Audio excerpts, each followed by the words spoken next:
आजच्या व्हिडिओत आपण पाहणार आहोत की भीमा नदी कशी आहे आपल्या इथे. कडूस रोड येथे उपरस्ता जोडला जातो, त्या रस्त्याने खाली आले असता आपल्याला शेतकऱ्यांची शेती लागते.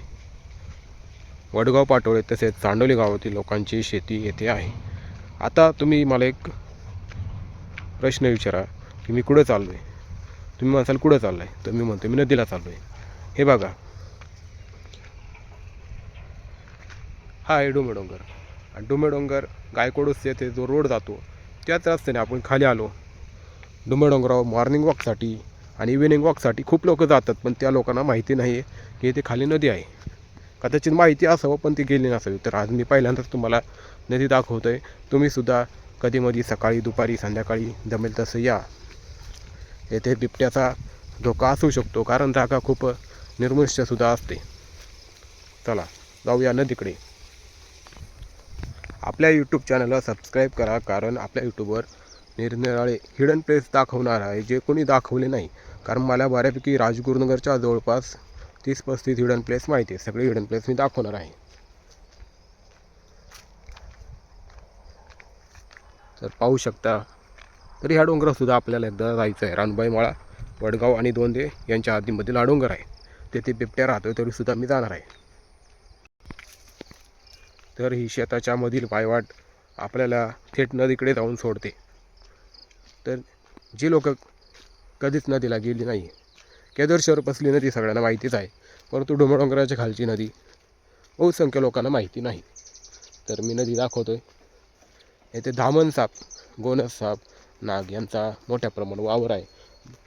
हे लक्षात घ्या, त्याच्यामुळे चालताना खाली बघून चालावे.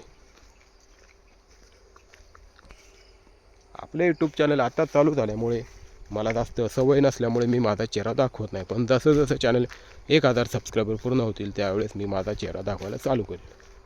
सध्या मी प्रॅक्टिस म्हणून व्हिडिओ काढतो आहे. तर आपण आता नदीकडे आलेलो आहे. नदीकडे जायचं असल्यास ही पायवाट आपल्याला नदीकडे जाऊन सोडते.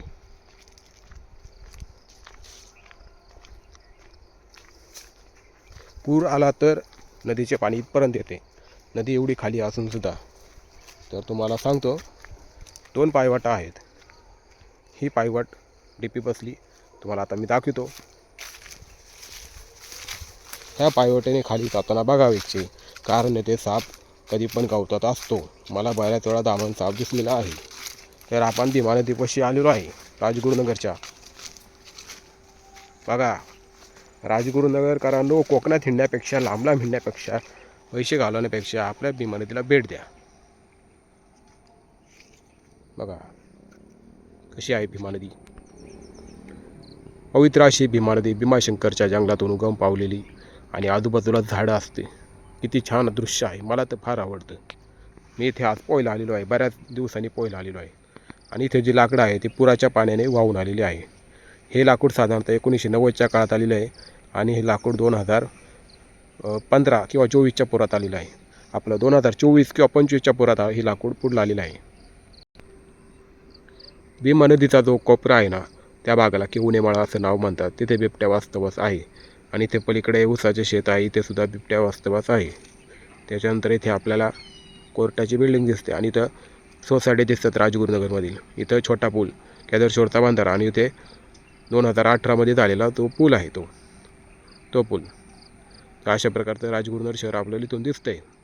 जास्त काही खेळ दिसत नाही, जास्त करून ग्रामीण भागात आपल्याला नजरेस पडतोय. आता दुसरी वाट दाखवतो.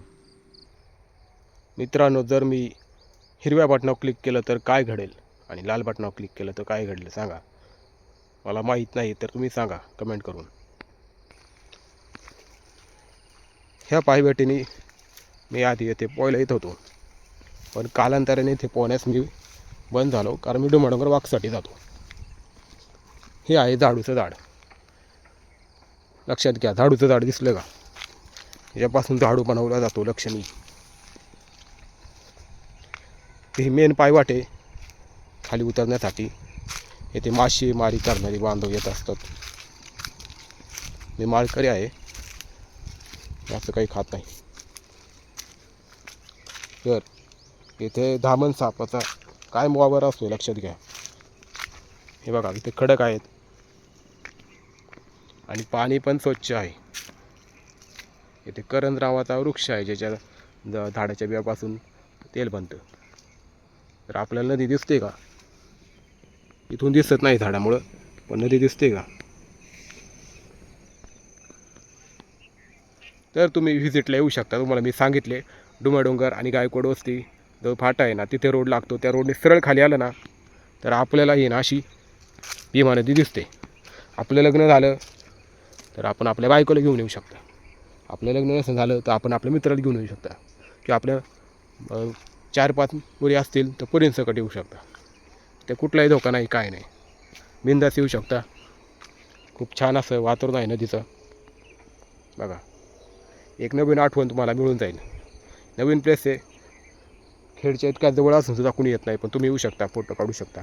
असं ते छान प्लेस आहे. धन्यवाद.